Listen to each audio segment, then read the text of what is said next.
Kita terus belajar di Injil Yohanes. Ini pasal 12 ayat 29 sampai 36.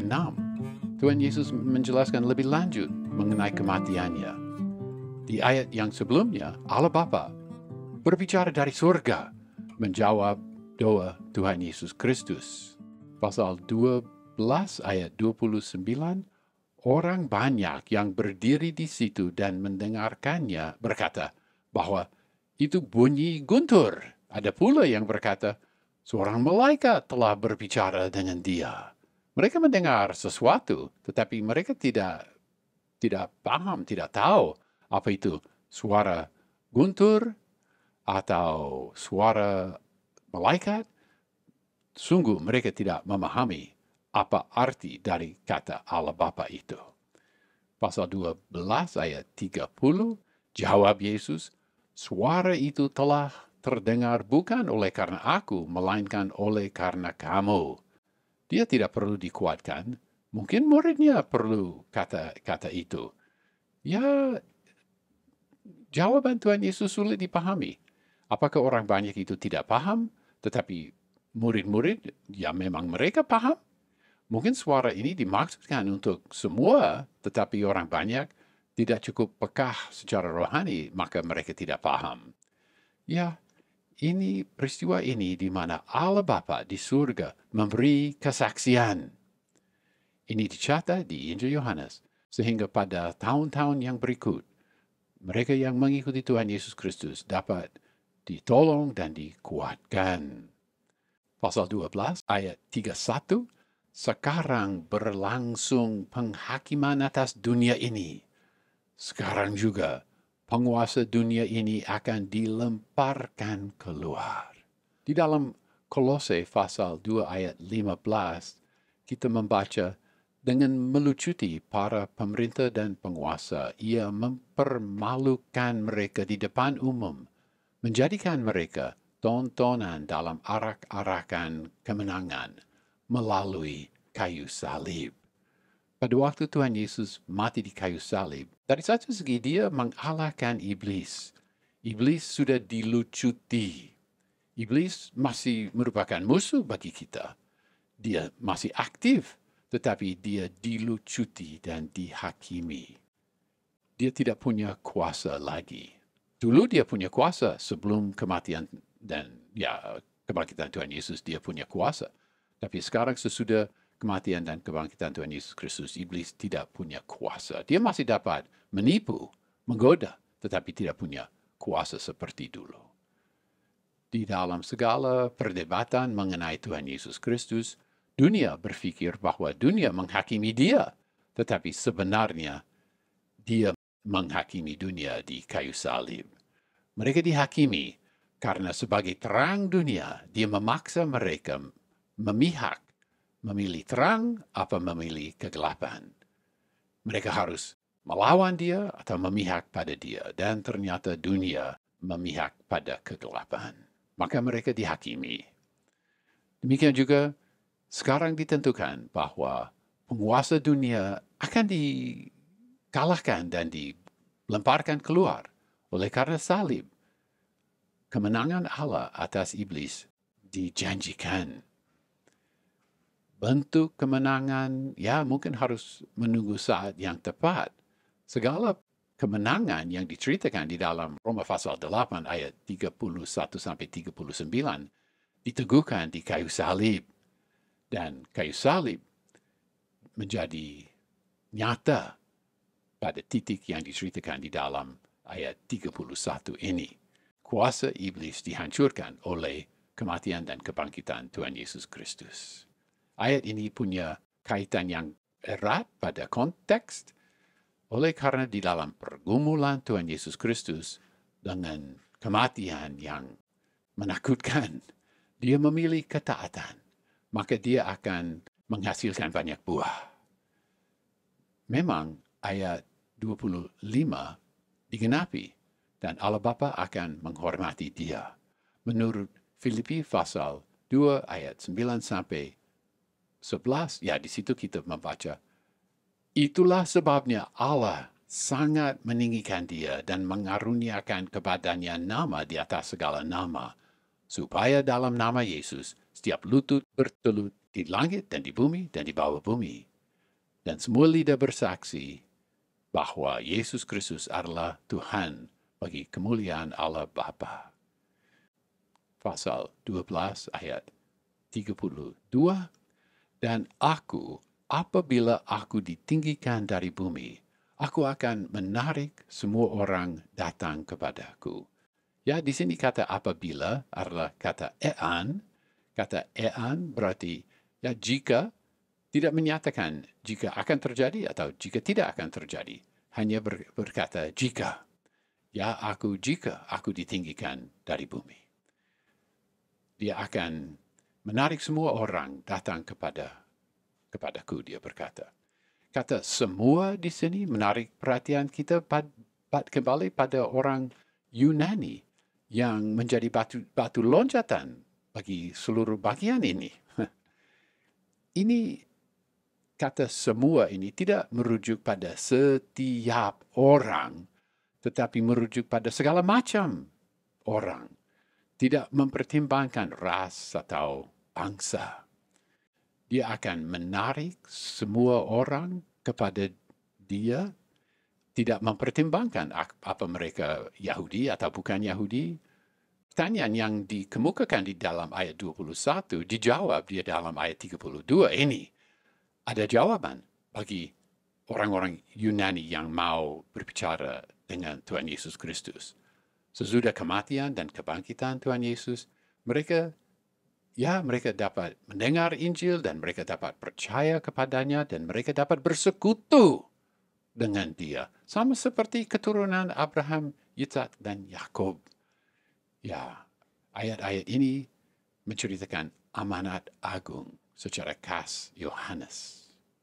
Tuhan Yesus berkata dia akan ditinggikan.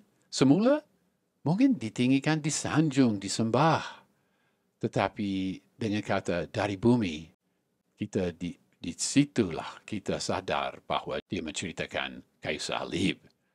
Ada sesuatu yang bersifat ironis di sini, karena salib Tuhan Yesus memang merupakan tempat di mana Tuhan Yesus disanjung tinggi. Kemuliaan Tuhan Yesus dinyatakan di situ. Karena di situ, di kayu salib, dia melaksanakan dan menyelesaikan tugas yang diberikan oleh Allah Bapa kepadanya. Dia merayakan kemenangan yang diperoleh di situ. Mereka mengangkat dia pada sesuatu yang sangat kurang menghormati, sangat kurang, kematian yang menakutkan, tetapi dia disanjung sebagai yang taat, yang menyatakan kasih Allah dengan luar biasa menyatakannya. Jadi ada permainan kata diangkat ini merupakan permainan kata yang meringkaskan banyak teologi yang disampaikan oleh Injil Yohanes pada kita, yang menceritakan kemuliaan yang diperoleh oleh Tuhan Yesus Kristus di kayu salib sebagai anak yang taat kepada Bapa. Pasal 12 ayat 33. Ini dikatakannya untuk menandai bagaimana caranya ia akan mati. Kata kerja ini menandai, semaino, hanya dipakai 3 kali di dalam Injil Yohanes. Dan ungkapan yang sama diulangi di dalam pasal 18 ayat 32, menandai bagaimana caranya ia akan mati. Dan ungkapan yang hampir sama juga dipakai di dalam pasal 21 ayat 19. Maka sungguh jelas bahwa ayat 32 merujuk pada kematian Tuhan Yesus Kristus, bukan kenaikannya ke surga. Maka di sini kita melihat satu penjelasan dari Rasul Yohanes yang menolong kita untuk memahami firman ini. Pasal 12 ayat 34. Lalu jawab orang banyak itu, kami telah mendengar dari hukum Taurat bahwa Mesias tetap hidup selama-lamanya. Bagaimana mungkin engkau mengatakan bahwa anak manusia harus ditinggikan? Siapakah anak manusia itu? Ya, baik di sini maupun di dalam pasal 10 ayat 34, istilah hukum Taurat, Yunaninya nomos, merujuk pada seluruh perjanjian lama.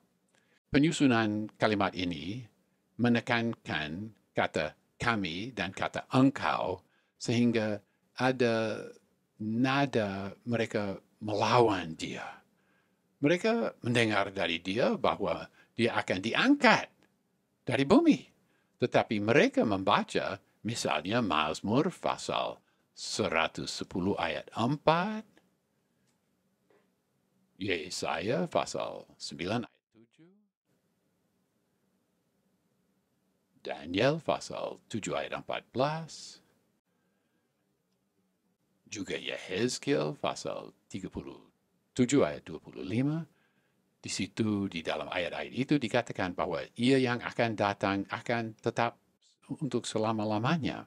Mereka tidak paham. Mereka tidak bertanya mengenai identitas anak manusia. Ya, dia sudah menyatakan dengan jelas bahwa dia adalah anak manusia. Mereka bertanya mengenai pekerjaan atau peranan dari anak manusia. Mungkin anak manusia berbeda dari Mesias. Jika Tuhan Yesus berkata bahwa Mesias atau anak manusia harus mati, macam apa Mesias seperti itu? Dan kata-kata ini merupakan kata yang terakhir dari orang banyak itu di Injil Yohanes. Ya, waktu mereka merenungkan kedatangan Mesias, mereka tidak mau merenungkan Yesaya pasal 53. Mereka tidak paham. Pasal 12 ayat 35. Kata Yesus kepada mereka, hanya sedikit waktu lagi terang ada di antara kamu. Selama terang itu ada padamu, percayalah kepadanya, supaya kegelapan jangan menguasai kamu. Barang siapa berjalan dalam kegelapan, ia tidak tahu kemana ia pergi. Ya, kata menguasai, kata lambano, juga dipakai di dalam pasal 1 ayat 5. Mereka mengajukan pertanyaan, tetapi dia lebih mau memperingatkan mereka daripada menjawab pertanyaan-pertanyaan mereka. Mereka menghadapi suatu krisis rohani. Sebentar lagi matahari akan terbenam. Mereka harus cepat jalan supaya tidak kemalaman. Ya, kiasan ini berarti bahwa selama Tuhan Yesus berada bersama mereka, masih ada waktu. Mereka harus cepat datang, percaya kepadanya. Sebentar lagi nanti dia tidak ada lagi bersama mereka dan lebih sulit bagi mereka. Sesudah ayat 50, terang tidak ada lagi bersama mereka. Tuhan Yesus menghimbau supaya mereka percaya selama dia masih berada bersama dengan dia. Sebentar lagi dia pergi. Pada titik itu, mereka mempunyai kesempatan yang indah menjadi anak-anak terang. Pasal 12 ayat 36. Percayalah kepada terang itu, selama terang itu ada padamu, supaya kamu menjadi anak-anak terang. Anak-anak terang itu huioi terang. Sesudah berkata demikian, Yesus pergi bersembunyi dari antara mereka. Di sini Tuhan Yesus mendesak supaya mereka tidak lagi berontak, mereka berbalik dan percaya kepadanya. Sebagai terang dunia, dia menghimbau supaya mereka segera percaya kepada dia. Berdasarkan apa yang telah mereka dengar dan lihat. Ungkapan anak-anak terang juga dipakai mengenai jemaat di dalam 1 Tesalonika pasal 5 ayat 5. Dan ungkapan yang mirip yaitu anak-anak terang dengan kata tekna. Tadi huioi di sini, tetapi di dalam Efesus pasal 5 ayat 8, tekna terang adalah istilah itu. Anak-anak terang dengan kata tekna terang. Di Efesus pasal 5 ayat 8 ada ungkapan ini sebagai himbauan pada jemaat Efesus. Ya, ringkasanlah, Allah Bapa bersaksi, tetapi orang banyak tidak memahami suara itu. Dan Tuhan Yesus menjelaskan lebih lanjut mengenai kematiannya. Melalui kematiannya, dunia dihakimi, dan iblis dilucuti. Dan melalui penyalibannya, dia akan menarik segala macam manusia kepadanya. Akhirnya, Tuhan Yesus menghimbau supaya mereka bertobat pada waktu dia masih berada bersama mereka.